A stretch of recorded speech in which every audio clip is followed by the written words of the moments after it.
Hello everyone, स्वागत है आपका कुक विद सरिता में।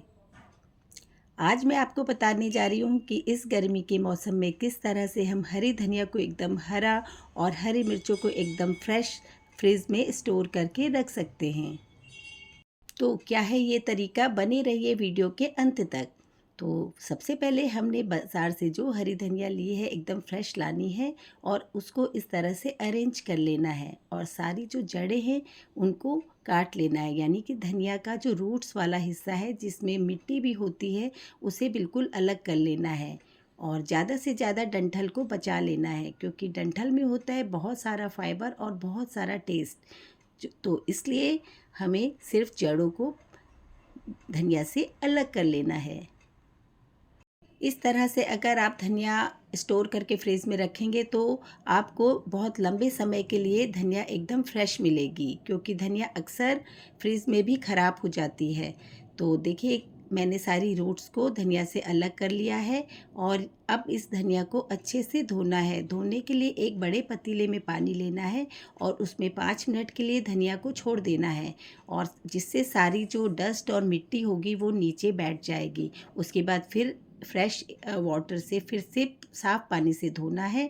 अब धनिया पूरी तरह से धुल चुकी है और स्टोर करने के लिए एकदम रेडी हो चुकी है। तो अब मैं लूँगी एक पतला कपड़ा सूती भी हो सकता है और पतला टॉवेल वाला भी हो सकता है, और आप चाहे तो न्यूज़पेपर भी ले सकते हैं। ये सभी चीज़ें एक बहुत ही अच्छा काम करेंगी। धनिया को बहुत अच्छे ढंग से अरेंज करना है, ठीक उसी तरह जैसे फूलों को बुके में अरेंज करते हैं। बहुत दबा के नहीं रखना है, बहुत प्रेशर नहीं देना है, और फिर एक ट्रांसपेरेंट पॉलीथीन में रखना है। जी हाँ, ट्रांसपेरेंट इसलिए ताकि आपको पता रहे कि आपके पास धनिया कितनी बची है, और ताकि आप फिर से फ्रिज के लिए धनिया अरेंज कर सके, स्टोर कर सके, क्योंकि अचानक से धनिया ख़त्म ना हो। एक पॉली बैग में बहुत ज़्यादा धनिया नहीं भरनी है, यानी कि उसमें थोड़ा एयर होनी चाहिए, स्पेस होना चाहिए। तो इस तरह से मैंने सारी धनिया बिल्कुल पॉलीथीन में रख ली है और अब ये स्टोर करने के लिए बिल्कुल रेडी है। तो इसी तरह से अब आगे मैं मिर्चों को भी स्टोर करूँगी। तो उसके लिए लूँगी मैं कुछ हरी मिर्च। तो धनिया जो आप ऐसे रखेंगे तो आपको हमेशा फ्रेश धनिया आपको मिलेगी अपनी रेसिपी के लिए। आप चाहे तो कुछ धनिया को छोटा छोटा काट के बॉक्स में भी रख सकते हैं, ताकि आपकी कुकिंग प्रोसेस हो क्विक और इजी। अब मिर्च ले ली है, मिर्च को मैंने एक बार वॉश कर लिया है और अब एक एक करके इसकी सारी डंठल को मैं तोड़ लूँगी। ये तरीका फ्रेंड्स नया नहीं है, बहुत पुराना है, क्योंकि हमारी एक दादी जी भी ऐसा ही करती थी और उनकी मिर्च बहुत अच्छे से फ्रेश रहती थी बहुत समय के लिए। जब भी फ्रिज में बहुत लंबे समय तक ये बिल्कुल फ्रेश बनी रहती हैं। तो आप इस तरह के तरीके अपनाएं।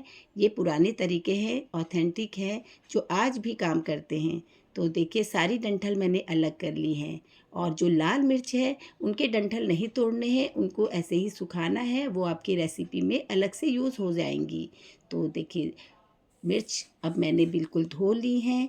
धोने के बाद अच्छे से धोना बहुत ज़रूरी है, मिर्च को भी बहुत सा केमिकल होता है, और पानी को अच्छे से पोंछ लेना है। चाहे तो आप पेपर टिश्यू से, पेपर नैपकिन से पोंछ लीजिए, और इसी तरह के ट्रांसपेरेंट बॉक्स में इनको रख के स्टोर करना है। इनको भी ट्रांसपेरेंट में रखना ज़रूरी है, क्योंकि पता रहता है कि हमारे पास मिर्च कितनी बची हैं कितनी नहीं हैं। सारी चीज़ें दिमाग में नहीं, कुछ चीज़ें इस तरह के बॉक्स में भी रखनी ज़रूरी हैं। और देखिए, सब अब ये फ्रिज में स्टोर करने के लिए एकदम रेडी हैं।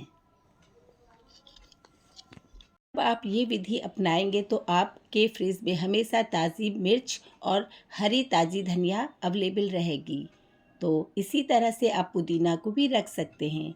आपको अगर हमारे वीडियोस पसंद आते हैं तो आप उन्हें ज़रूर शेयर कीजिए, लाइक कीजिए और चैनल को सब्सक्राइब कीजिए। इस तरह से रखी गई धनिया और मिर्च लगभग 3 हफ्तों तक ख़राब नहीं होगी और बिल्कुल ऐसी ही बनी रहेंगी।